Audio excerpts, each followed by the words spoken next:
Ako si Marco, isang nurse sa pampublikong ospital sa Maynila. Matagal na akong sanay sa puyat, sa amoy ng disinfectant at sa tunog ng mga monitor sa gabi.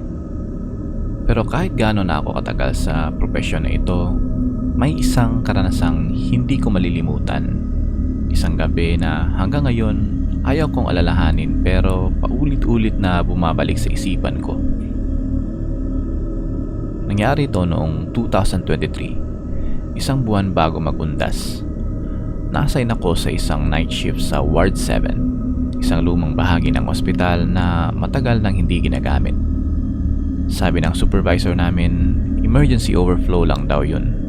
Puno na raw ang mga main wards kaya kailangan na namin gamitin pansamantala ang lumang malikabok na ward na iyon. Noong una, okay lang, parte ng trabaho.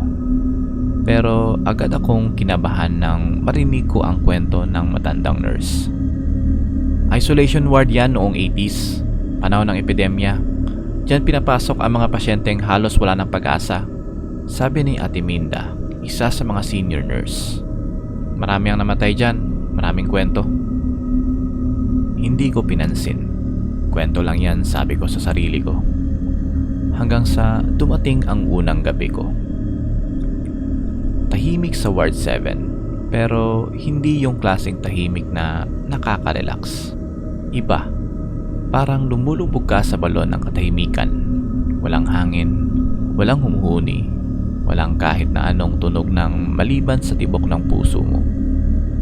Kahit ang ilaw, parang mas madilim kaysa sa ibang bahagi ng ospital. 6 lang ang pasyente namin noon, pero pakiramdam ko'y may paningit. Para bang may ikapito. Habang nagdoronda ako pasado 1:00 ng madaling araw, chine-check ko ang vital signs ng isang matandang babae sa dulong kama. Sa gitna ng katahimikan, narinig ko ang yabag. Mabigat. Parang humahampas sa saig ang bakal kada hakbang. Mula ito sa koridor. Papalapit. Inisip ko baka janitor lang. Pero nang silipin ko, walang tao. Ang sahig, walang bakas. Walang janitor. Walang anino. Wala lahat. Pagbalik ko sa loob, laking gulat ko nang makita kong nakaupo ang matanda sa kama niya.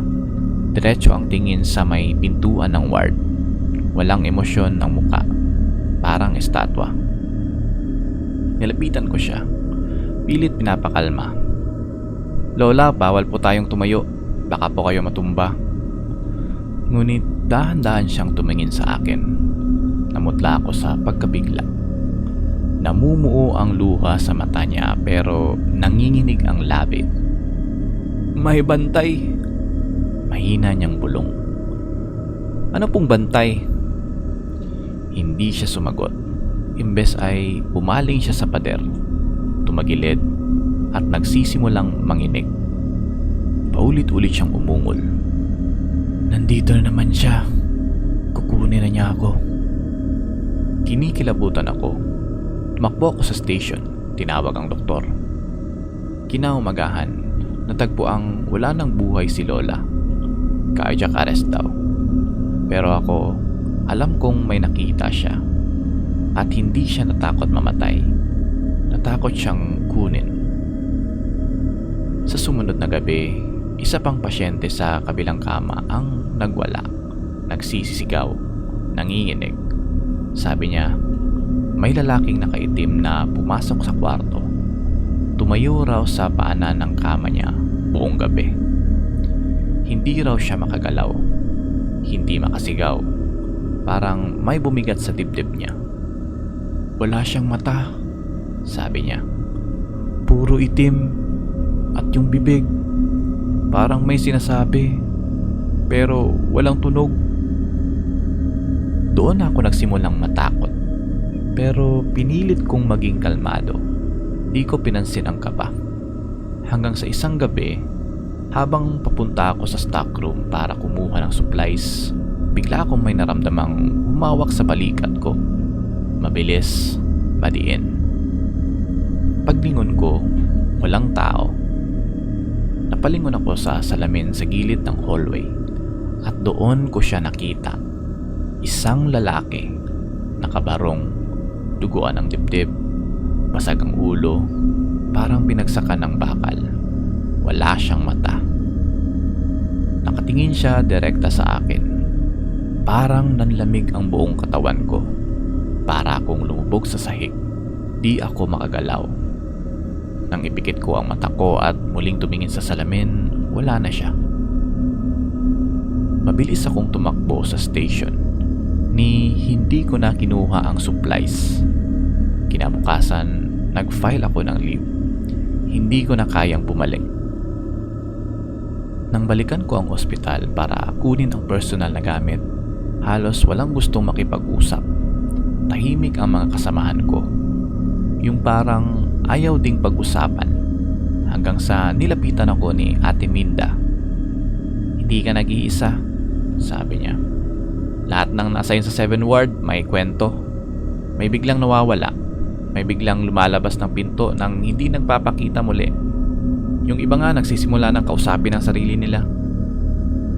Bumigat ang dibdib ko. Tinatanong ko lang po, sino po ba talaga ang bantay? Tahimik siya sandali, saka bumulong. Sabi-sabi, pasyente raw siya noon.